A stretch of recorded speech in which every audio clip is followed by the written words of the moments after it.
سرور نقشبندی صاحب تشریف لے آئے. جی آیا نو سب بسم اللہ. بہت مشکور تو ممنون ہاں. سرور صاحب تشریف لے آؤ.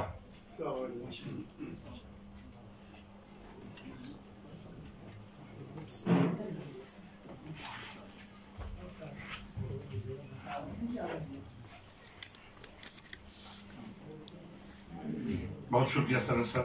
اللہ تعالیٰ خوش رکھے دونوں. سرور صاحب نقشبندی تائب صاحب نال محبت دا میں نہیں شاہد ہاں. اور یہ نوجوان سن تو بینک ملازم سن. تائب صاحب میرے دفتر تشریف لے ہونے سر جدوں تو انہیں کہنا اچھا فون کرو سرور نے بلا لو. کئی گھنٹے دیا رفاقتاں تائب صاحب سرور صاحب نے ساری زندگی دا حصہ نے. اللہ تعالیٰ نے صحت دے. اور میں سمجھنا کہ تائب صاحب دی رفاقت نے اللہ تعالیٰ نے انہوں بہت مقام دیتا. اللہ نے بہت عزتاں دے اور تادیر سلامت رہن. بہت زندگی ہوئے انہوں دی. اور انہوں تائب صاحب دے کلام نو جس طرح پڑھیا یقیناً وہ بھی ایک حق ادا کیتا ہے نا. بہت شکریہ سرور. اللہ تعالیٰ خوش رکھے دونوں. سن لو نہیں ہے سننا. یہ بیان دینا چند منٹ. میرے کو سارے بہت ہی پیارے دوست اور ادب نال ان کا خاصا تعلق ہے. ویسے بیوروکریٹ نے جناب محمد زمان بٹو صاحب کین کمشنر پنجاب نے. میں چاہاں گا آن یہ ادیب شاعر تے نہیں بیوروکریٹ نے لیکن چونکہ ساری دعوت سی کہ تشریف لے تو سارے نال چند لفظ سانجھے کرن. جناب زمان بٹو صاحب. نحمدہ ونصلی علی رسول الکریم اما بعد اعوذ باللہ من الشیطان الرجیم بسم اللہ الرحمن الرحیم.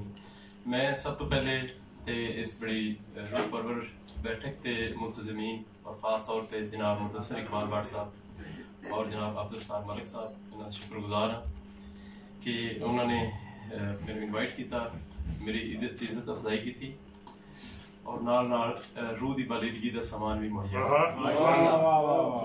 سبحان اللہ. جناب حضرت حفیظ تائب نال میری ملاقات نہیں لیکن انہوں دا نام اور انہوں دے کلام نال میرے کن جڑے نے بچپن دے ہی شناسا ہے. میں اس دور دی گل کر رہا جدو دیہاتی علاقے ٹی وی اتنا زیادہ عام نہیں سی, البتہ ریڈیو بڑا عام سی. اور صبح صبح خاص طور پہ رمضان شریف کے دن ہے جدو روزے واسطے اٹھتے ہیں تے انہوں دے کلام حضرت اعظم چشتی دی آواز تے وہ بڑا خوبصورت پہلا لگتا سی. انہوں دی نات ایسا کوئی محبوب نہ ہوگا نہ کہیں ہے. اور اس کے علاوہ حضرت الطاف علی دی مسدس علی اور انہوں دے کلام وہ نبیوں میں رحمت لے کر پڑھنے والے بڑے خوبصورت سما بن جاتا سی.